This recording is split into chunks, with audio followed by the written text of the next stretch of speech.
নমস্কার বন্ধুরা, আশা করি তোমরা ভালো আছো। আমিও ভালো আছি। দেখো তোমার দাদাভাইকে দেখো খেতে দিয়েছি। দাদাভাই তো মাংস খায় না, এরকম দাদাভাইকে শশা দিয়েছি। এটা বুতে লঙ্কা আছে, খুব ঝাল লঙ্কাগুলো, ধানি লঙ্কা আমার বুতে লঙ্কা বলে। দেখো লঙ্কাগুলো দেখতে পারো, দেখো ঠিক আছে, বুতে লঙ্কা খুব ঝাল লঙ্কাগুলো। আর এটা আলু ভাতে মেখেছি সর্ষে থেকে কাঁচা লঙ্কা দিয়ে। এটা মাছের ঝাল আছে। দাদা এই দিয়ে ভাত খাবে, এখন কিছু করতে হবে। যদিও আমি আমার মেয়ে বাড়িতে ছিলাম না, একটু গিয়েছিলাম আমাদের চেহারাতে গিয়েছিলাম, দরকার ছিল।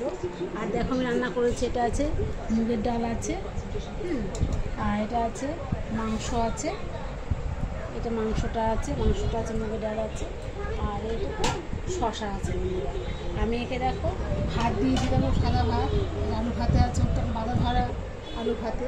মানে তোমাদের দাদা ভাই আর তোমাদের যে ক্যামেরাম্যান যে ফোন ধরে আছে আমার মেয়ে, ও একই কোয়ালিটি একদম। ওদের খাওয়া দাওয়া বা আপনার পুরো একদম সেম, মানে পুরো সেম ওদের সব কিছু। যাই হোক বন্ধুরা, ভালো লাগলে লাইক করে দেবে, শেয়ার করবে, কমেন্ট করবে, সাবস্ক্রাইবটা করে দেবে। বন্ধুরা তোমরা ভালো থাকো, সুস্থ থাকো, সাবধানে থেকো। রাখছি বন্ধুরা, টাটা, গুড নাইট, শুভরাত্রি, টাটা বন্ধুরা।